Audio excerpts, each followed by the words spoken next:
We flew from Addis Ababa to Shanghai, and they told us that we have to leave Ethiopian Airways in Shanghai and we have to find Juneo Airlines, which is a Chinese airline, to fly from there to Japan. The only problem was they gave us an hour and a half at Shanghai to find this plane and this different flight. And we thought that this time was way too short. And to make it all worse, our flight was delayed for half an hour, so we only had an hour. And just to give you an idea, Shanghai has 24 million people living there. It's the busiest international gateway in China, the busiest place where you can decide to change flights. And they handled 76 million passengers in 2024. And it's huge. It's if you think Cape Town Airport is at least 50 times bigger. It's just unimaginable how big it is.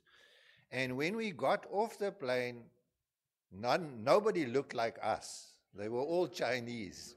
And they all seemed to know exactly where they were going, except for the two of us. And then we spotted a lady from Mozambique that came up to us and said, "Do you know what to do?" And we said, "No."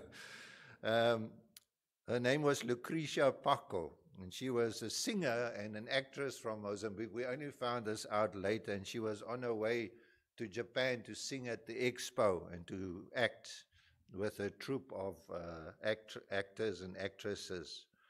And so we spotted a Chinese official and we went up to him and said, "Can you help us?" So she actually did that. And he looked at us and he only said one thing: "Let us run." Let us run. And so we ran.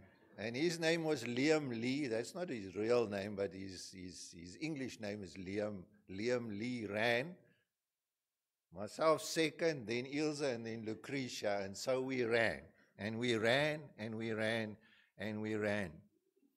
And I don't know if you've ever run up to the point where you just feel you want to give up. You just want to lie down and say, whatever happens, happens. I'm going to lie down right here. And it's not like you're running on a clear course. Wherever you run, there are hundreds, if not thousands, of Chinese people also walking and moving about. And we have to keep our eyes on Liam in front. And as we ran, there was one stage where we ran through a long corridor. I don't know how long it was. Maybe a kilometer long, maybe longer. And they have these conveyor belts. When you get on it, they start moving, but they're flat, and you can run on them. And there was a rail on the left-hand side, and there were these thousands of Chinese people looking at us while we ran past. And as I ran past them, I thought of this passage. We are surrounded by such a great cloud of witnesses, and they are looking at us running. I don't know what they thought. These people are crazy, but they watched us with very little emotion. They didn't clap, they didn't smile, they just looked at us, and as we ran, and we didn't look good because none of us are professional marathon runners. And so this passage this morning speaks about us, every Christian, being in a race. We're all running. We're all running our race. And our races are different. Our challenges are different. The circumstances we face are different. And so the exhortation is, and there's 3 times that the author tells us to let us. Let us is an exhortation. It's what we call an exhortation. Let us. Like in a scrum. Boys, let us scrum. Let us push. Let us throw off. Let us run. Let us fix. And then it ends with an imperative saying, consider him. Consider Jesus so that you will not lose heart. So the question is, who are these great cloud of witnesses? Who is this great cloud of witnesses that's surrounding every believer that the author to the Hebrews is describing? And I think the answer is clear in the text. He says there in verse 32, I do not have time to tell you. He started with Abel, and he started with Abram and Jacob and all the others. And then he says in verse 32, Gideon and Barak and Samson and Jephthah and David and Samuel and the prophets and many others. These are the great cloud. This is the great cloud of witnesses that is watching us. And their race was tough. Their task was immense. Most of them suffered greatly as we read through Hebrews 11. Their property was confiscated.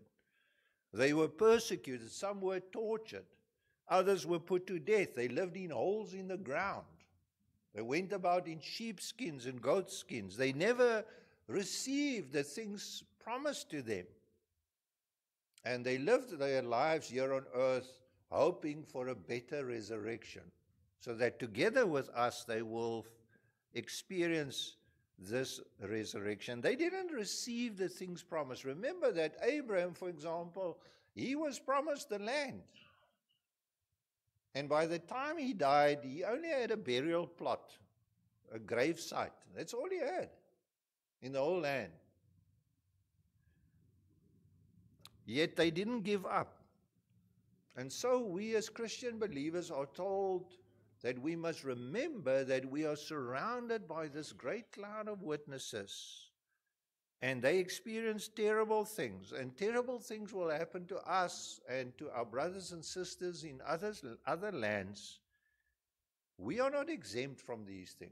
So far, we've been free to worship as we want.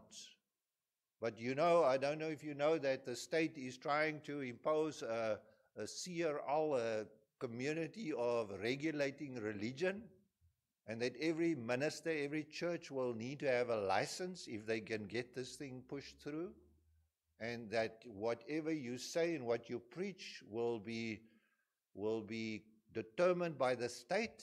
Once they give that license, they will be the board or the authority that will decide what is acceptable and not. That's already in places like China, in countries like China.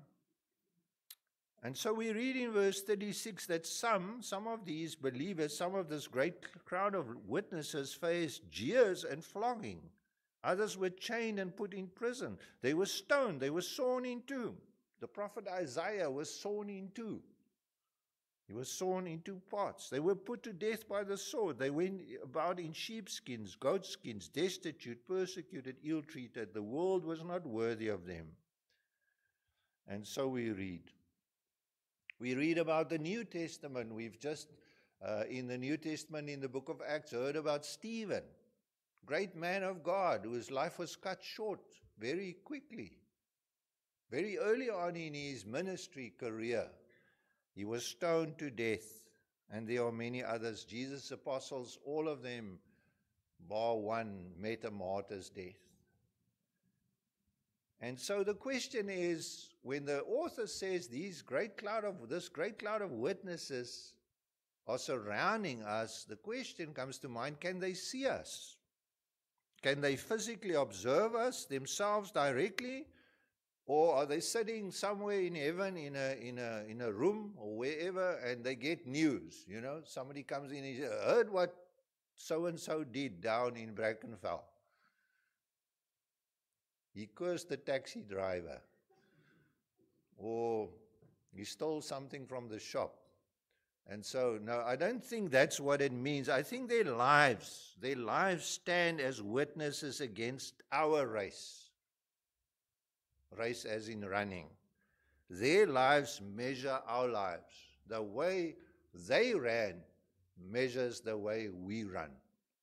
That's what it means. What can then be said about the promises of God? Are they not true? Well, we read in verse 39, they were all commended for their faith, yet none of them received what had been promised. God had planned something better for us, so that together with us would they be made perfect. One day we will all again unite. The saints that went before us and we ourselves, and we will together with them be made perfect. The question now is, how do we run? How do we run? And here's some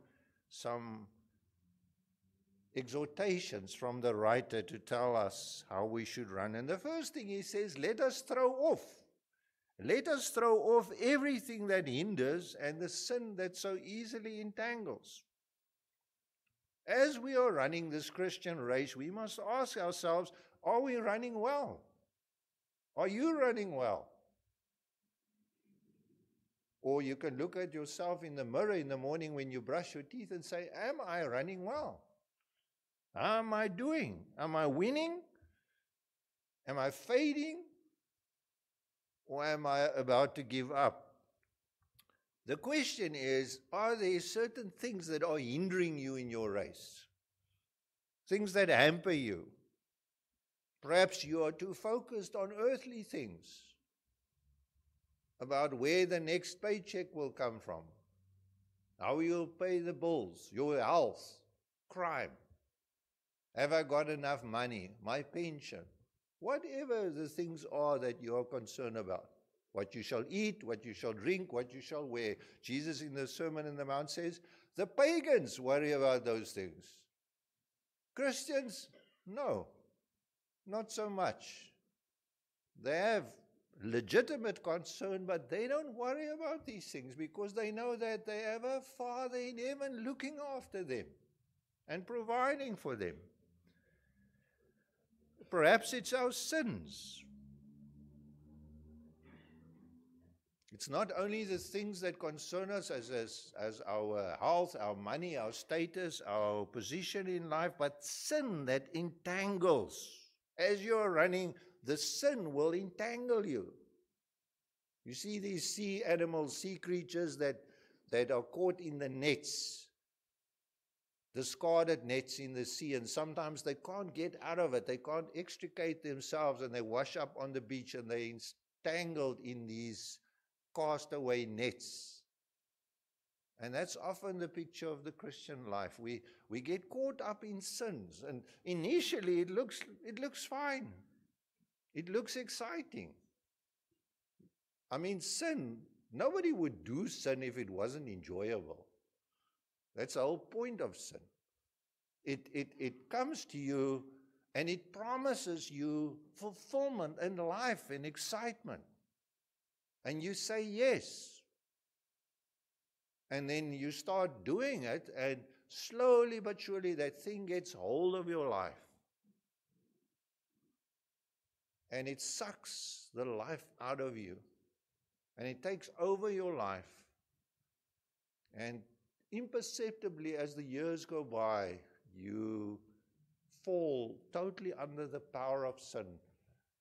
And the book of James says, when sin is full grown, it gives birth to death. I saw a man yesterday at the Japan Day, which I knew for many years. And he is in the clutches of alcohol. And it must have been 5 years since I've seen him, maybe more. And I can see how this is destroying him. And I felt deeply sorry for him. I wish I could help him because it's destroying his life. And it promises enjoyment and friendship and life. But in the end, it will kill you. And so the author says, throw off all these worries, all these fears, all these sins. Throw them off so that you can run. Ilse and Lucretia and I had to decide. Liam Lee asked us, do you want to get your bags? Because you have to run. You have to go through passport control. And then you have to fill in a arrival card. And then you got to go to baggage reclaim. And once you've got your bags, you've got to go into the new check-in counter and get your boarding pass. And then you have to run, and then you've got to get to the boarding gates. And we decided we're not going to make it. We're just going to leave our bags behind. We're just going to leave it there. And we said as one, the three of us said, no, leave our bags. Let us run. Let us run. And Liam ran. And he ran through the queues and to the front of the lines. We bumped a few people out of the way, but we ran. And so we wouldn't have made it with the baggage. And even without the baggage, it was touch and go. It was terribly hard. And so it is in the Christian race, my friends. It's a hard race, even if you have no baggage. And all of us have baggage. All of us have sins that cling to us. But we need to run. And the less we are encumbered by stuff that we are bringing with us. We've got so much stuff. And we want to carry it along with us into the future. But we need to get rid of it, and we need to run. We need to run. So the next exhortation is, let us run. Once you've got rid of all the stuff, let us run with perseverance. Because when you run, you get tired. It was hot and humid that day. Very hot and very humid, crowded, full of thousands of people. And we had to run through all of this. And we need to run the race before us. We don't know where the race starts. We don't know where the race ends. None of us can predict the day of our death. None of us. We don't know how we will die. I don't know if I'll be here this evening. You don't know if you will die in a plane crash or a car accident or a terrible disease. Or maybe in a ripe old age when you are 100 years old. We don't know. The race is set before us, but we have to run. And we don't know where it will end. Each of us has a unique Christian race to run, a race of faith. And we are surrounded by this great cloud of witnesses, and we have to run because others ran the race before us. They suffered, they faced opposition, but you know who they ran for? They ran for us. If they didn't run for us, none of us would be here today. All of us who sit here today are Christians because in the years past, in the centuries past, some Christian ran the race so that the gospel could reach your nation, your tribe, your tongue. We were in Ethiopia, perhaps the oldest church in Africa. They've got older manuscripts of the Bible than basically any other nation on earth. They've got books that have been written before the New Testament times. And so somebody brought, maybe it was that Ethiopian eunuch that you heard about in the book of Acts. Maybe he brought the gospel to Ethiopia. And so we have to understand that there were martyrs, that there were people who considered those who come after them. They wanted to be stewards of the gospel that was entrusted to them to take it to the next generations. And that's why we are here today. Our forefathers, they went through hardship to make sure that their descendants would receive the knowledge of the gospel. Let us run with perseverance. Let us not give up. I don't know how far we ran, but we ran. Liam Lee and Ilse and I and Lucretia Paco, we ran until we couldn't run anymore. And we ran. And as I said, as you run, the desire to give up becomes stronger, just to stop. But notice what the author says. For you to run well, you not only need to throw off everything that hinders and entangles, you have to run with perseverance, but you also need something else. You need a goal, an end post. And so the next exhortation is, let us fix our eyes on Jesus. Let us fix our eyes on Jesus, the author and perfecter of our faith. I don't know if you've been to a school athletics competition, these small kiddies, the tiny ones, when they run their first race. Have you ever observed it? Which are the ones who run well? The ones who run well, who's got their mommy at the end post. And mommy is there and waving, and she sees her mommy. And all she knows is there's mommy at the end post, and when the gun goes off or whatever, she runs. And the others are looking around and wondering, why are we here? But the one who wins is the one who sees her mom at the end. That's what we've got to do. Jesus is at the end post. And we have to fix our eyes on him. And as we ran, and I thought about this, there was this little Chinaman, Liam Lee. He was about this high. And he ran. And I think this man is like Jesus to me. He's a type of Jesus. He knows where I'm going. I don't know. I have to trust him fully, and I've got to fix my eyes on him, and I have to follow him, and I cannot lose him. And we ran, and we followed him, and he had the ability to give us what we wanted, to get on the next plane. And why do we need to fix our eyes on Jesus? Because he knows where we should be going. He's the one who ran the perfect race. He's the author. He's the one who originates our faith. Jesus is the one who brings us our faith, who originates our faith, and he perfects our faith. He not only starts off, he doesn't only give you new birth and say, from now on you're a Christian. He also perfects that faith. And it will only be perfected the last day that you are on earth, when you breathe your last breath. And what he did is, for the joy set before him, he endured the cross and scorned its shame. He didn't run the race for himself. He ran the race for you and I. He bore our sins. He bore the sins of the bride.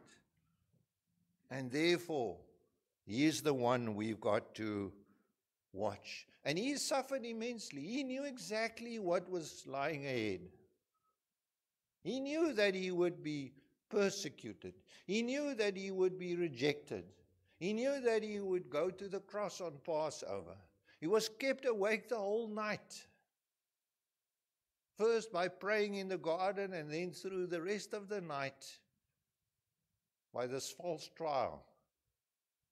And you can imagine how dead tired he must have been early in the morning. And then to still face flogging,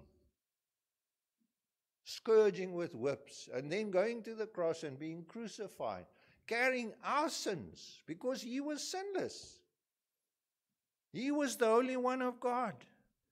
And that's why, my friends, we've got to fix our eyes on Jesus. We've got to fix our eyes on him. We need to not only fix our eyes on Jesus, we also have to think about Jesus, which is the fourth thing. And this is not a let us, it's really a command. The word consider is a command, an imperative. Consider him. Consider Jesus, who endured such opposition from sinful men.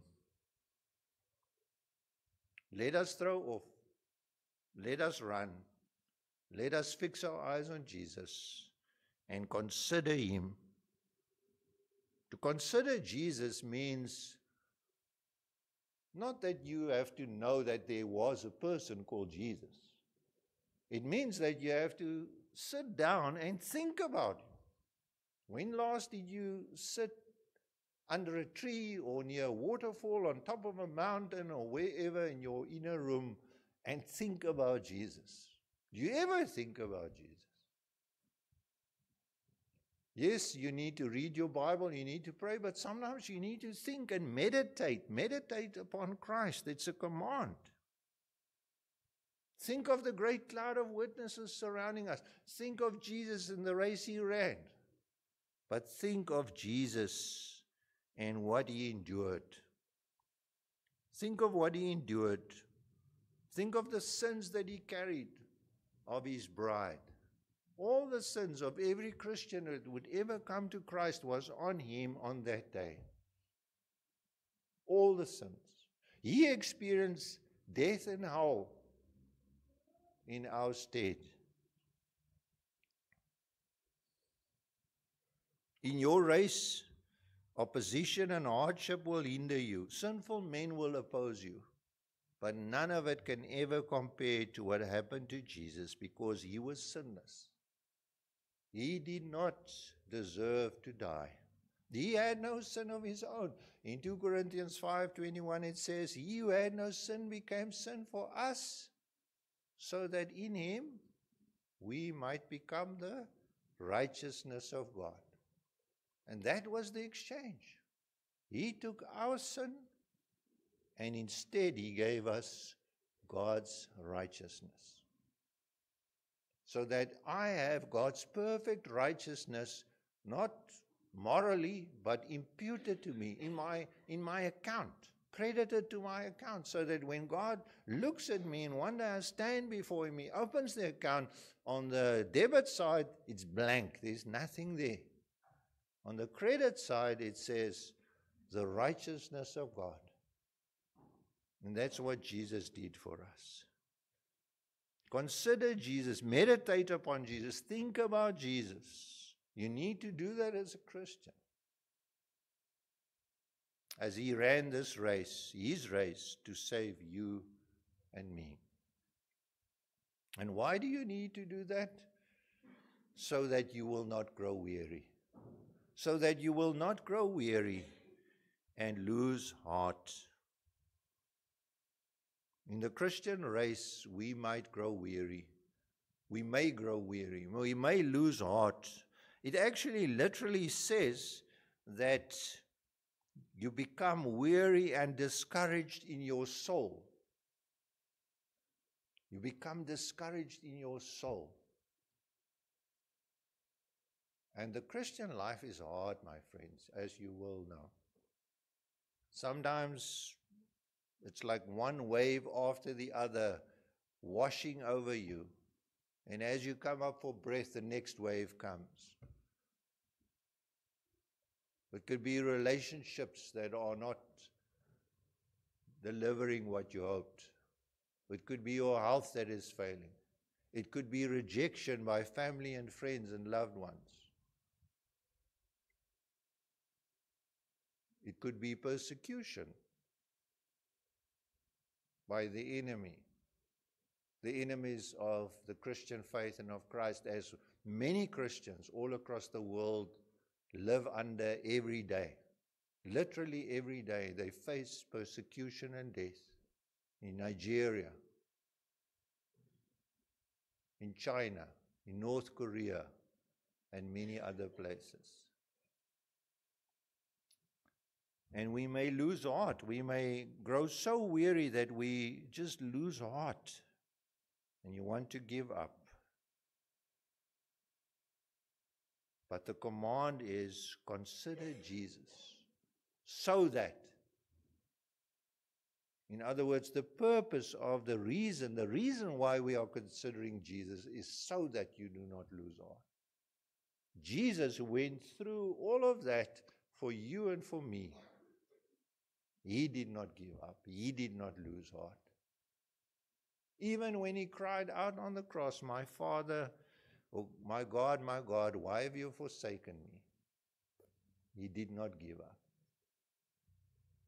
And when he was done with his work of redemption, he said these words, it is finished. I have done it. If we look at the words of Psalm 22. My friends, do not give up. Running through an airport is nothing. compared to the Christian race. Do not give up. Do not lose heart. Fix your eyes on Jesus and consider him. Amen.